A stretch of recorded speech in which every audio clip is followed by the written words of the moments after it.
The United Nations Entity for Gender Equality and the Empowerment of Women, also known as UN Women, is a United Nations entity charged with working for gender equality and the empowerment of women.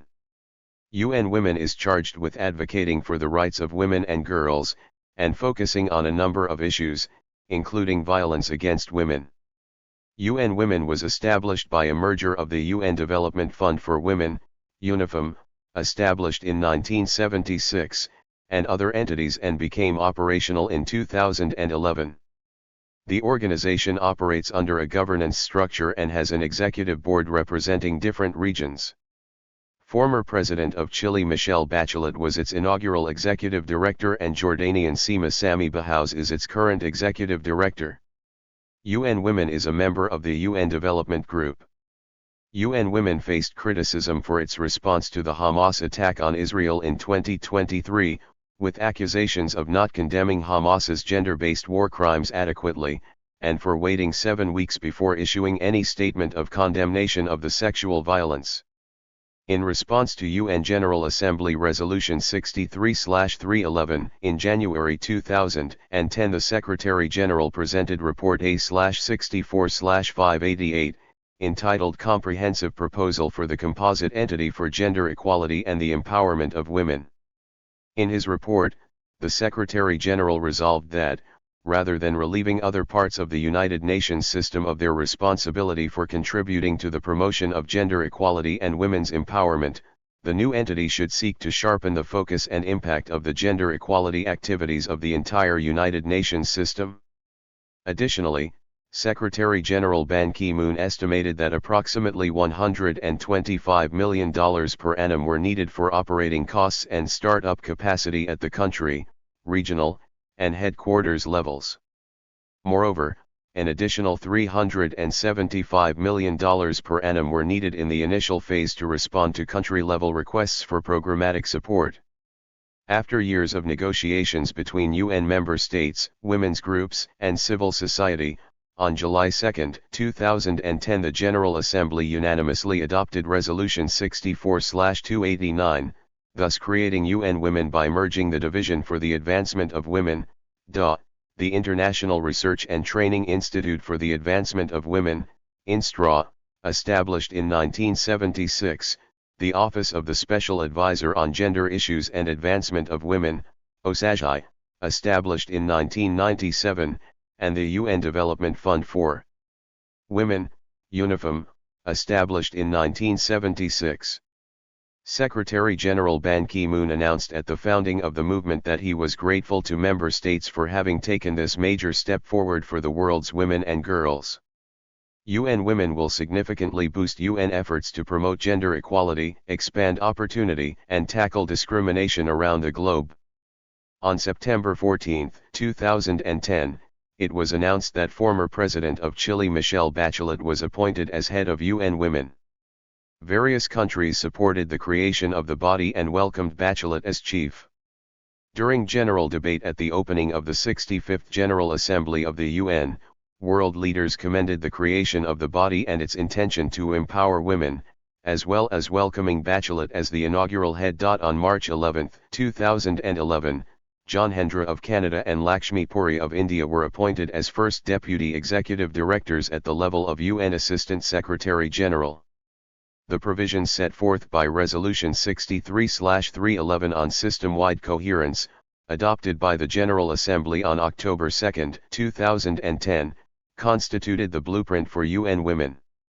Seeking to strengthen the UN's institutional arrangements for gender equality and women empowerment, Resolution 63/311 supported the consolidation of 4 distinct parts of the UN system that focused exclusively on gender equality and women's empowerment into a composite entity to be led by an Under-Secretary-General.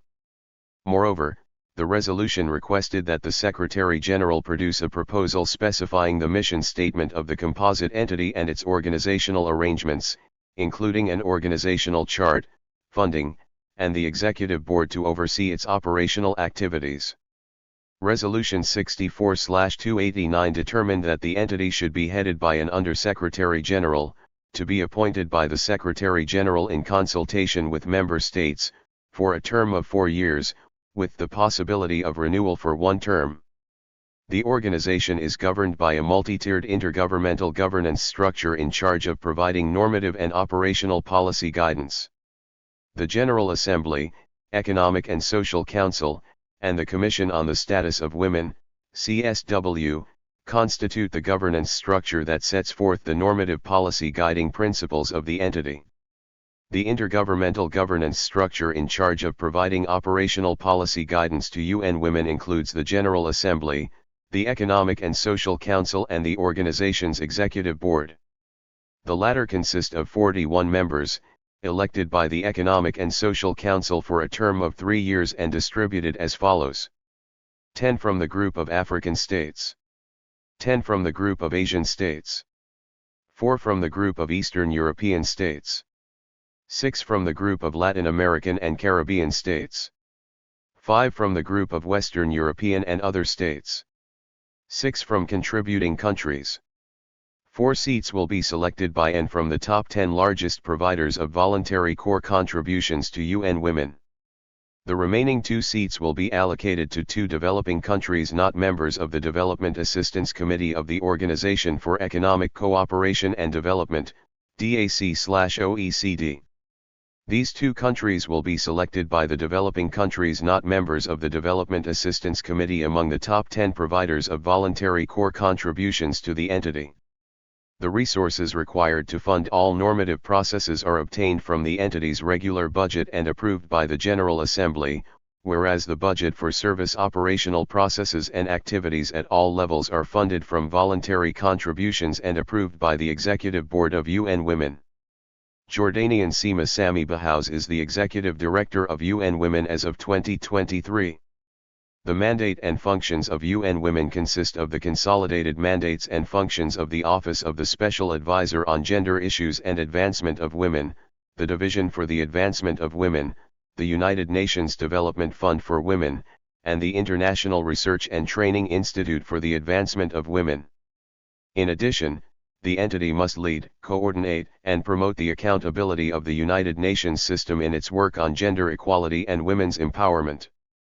The goal of UN Women is to enhance, not replace, efforts by other parts of the UN system, such as UNICEF, UNDP, and UNFPA, which will continue to have a responsibility to work for gender equality and women's empowerment in their areas of expertise. In accordance with the provisions of Resolution 64/289, UN Women is to work within the framework of the UN Charter and the Beijing Declaration and Platform for Action, including its 12 critical areas of concern and the outcome of the 23rd Special Session of the General Assembly, as well as other applicable UN instruments, standards, and resolutions that address gender equality and the empowerment and advancement of women. UN Women Executive Director Fumzile Mlambonkika speaking at Girl Summit 2014. UN Women's main areas of work include leadership and political participation, economic empowerment, ending violence against women, humanitarian action, peace and security, governance and national planning, the 2030 Agenda for Sustainable Development, HIV and AIDS. In late 2013, a series of ads used genuine Google searches to reveal the widespread prevalence of sexism and discrimination against women. The ads featured the faces of 4 women and where their mouths should be were Google autocomplete suggestions. The suggestions were all sexist or misogynist. A similar campaign was also run to raise awareness for gay rights. UN Women advocates an intersectional feminism. Also in late 2013, UN Women launched a constitutional database that examines constitutions through a gender lens. The first of its kind, this database maps the principles and rules that guarantee, deny, or protect the rights of women and girls around the world. This tool for gender equality and human rights activists is annually updated and searchable, and provides a comprehensive overview of the current status of provisions relevant to women's rights and gender equality across various countries throughout the world. Users can search through the database by keyword, and legal provisions are grouped into 16 categories that were carefully defined by reviewing the constitutions from a human rights perspective. UN Women is one of the lead agencies coordinating International Women's Day events as well as the Commission on the Status of Women. The year 2015 marked a number of milestones, such as the 20th anniversary of the Fourth World Conference on Women and adoption of the Beijing Declaration and Platform for Action, which was the focus of the 59th session of the Commission on the Status of Women, CSW 59, from 9 to 20 March 2015, where global leaders took stock of progress and remaining challenges for implementing this landmark agreement for gender equality and women's rights. UN Women played an active role in major intergovernmental negotiations and processes, including the Financing for Development Conference in Addis Ababa in July 2015, the outcome of which was strong on the need to adequately fund gender equality and incorporate it in development planning, as well as the negotiations and successful adoption of the new post-2015 development agenda on September 25, 2015. The new Global Development Roadmap includes a standalone goal on gender equality and women's empowerment, Sustainable Development Goal 5, and mainstreams these priorities throughout all 17 goals. Goals. UN Women is empowered to support intergovernmental bodies, such as the Commission on the Status of Women, in their formulation of policies, global standards, and norms. Help UN member states implement the above standards. Enable member states to hold the UN system accountable for its own commitments on gender equality, including regular monitoring of system-wide progress.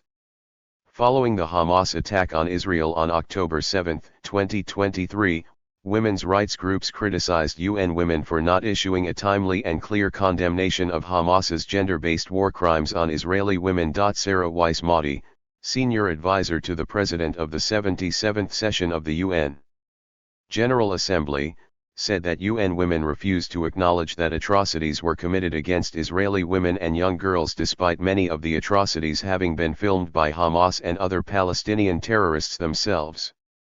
On October 13, an initial statement by UN Women condemned the attack on Israeli civilians but did not mention women. Subsequent posts and comments by the organization focused only on the impact of the conflict on Palestinian women. A month after the attack, the UN Women's website contained only one reference to women and girls, stating the following: devastating impact of the crisis in Gaza on women and girls. Michael Herzog, First Lady of Israel, criticized UN Women for having a double standard and has lobbied openly about the topic. Several women's rights groups criticized UN Women, as did Canadian Anne Bayevsky, director of the Touro University Institute on Human Rights and the Holocaust.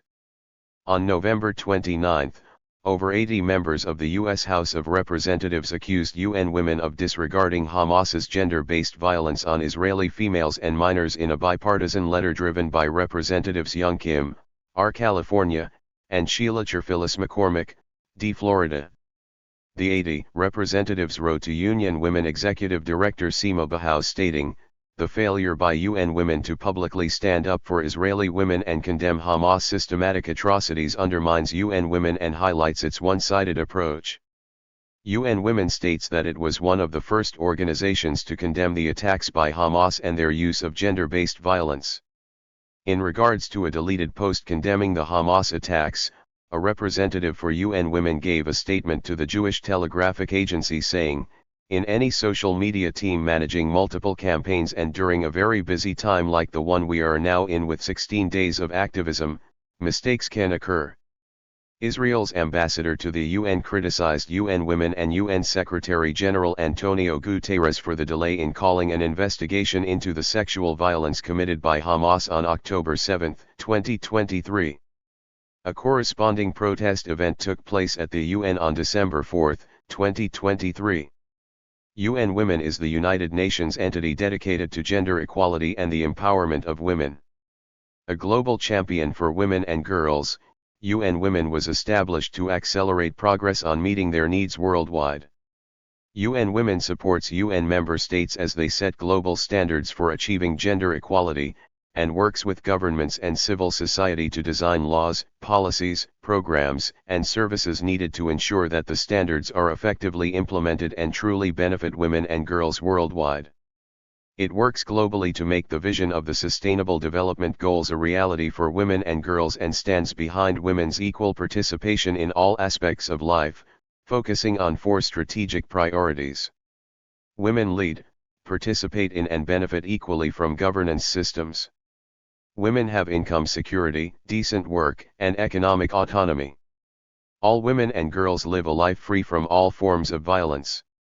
Women and girls contribute to and have greater influence in building sustainable peace and resilience, and benefit equally from the prevention of natural disasters and conflicts and humanitarian action. UN Women also coordinates and promotes the UN system's work in advancing gender equality, and in all deliberations and agreements linked to the 2030 Agenda. The entity works to position gender equality as fundamental to the Sustainable Development Goals, and a more inclusive world. Status of women. Gender equality is not only a basic human right, but its achievement has enormous socio-economic ramifications. Empowering women fuels thriving economies, spurring productivity and growth. Yet gender inequalities remain deeply entrenched in every society. Women lack access to decent work and face occupational segregation and gender wage gaps. They are too often denied access to basic education and health care. Women in all parts of the world suffer violence and discrimination. They are underrepresented in political and economic decision-making processes. Over many decades, the United Nations has made significant progress in advancing gender equality, including through landmark agreements such as the Beijing Declaration and Platform for Action and the Convention on the Elimination of All Forms of Discrimination Against Women, CEDAW. Working for the empowerment and rights of women and girls globally, UN Women's main roles are to support intergovernmental bodies, such as the Commission on the Status of Women, in their formulation of policies, global standards, and norms. To help member states implement these standards, standing ready to provide suitable technical and financial support to those countries that request it, and to forge effective partnerships with civil society. To lead and coordinate the UN system's work on gender equality, as well as promote accountability, including through regular monitoring of system-wide progress. Thank you for watching this video.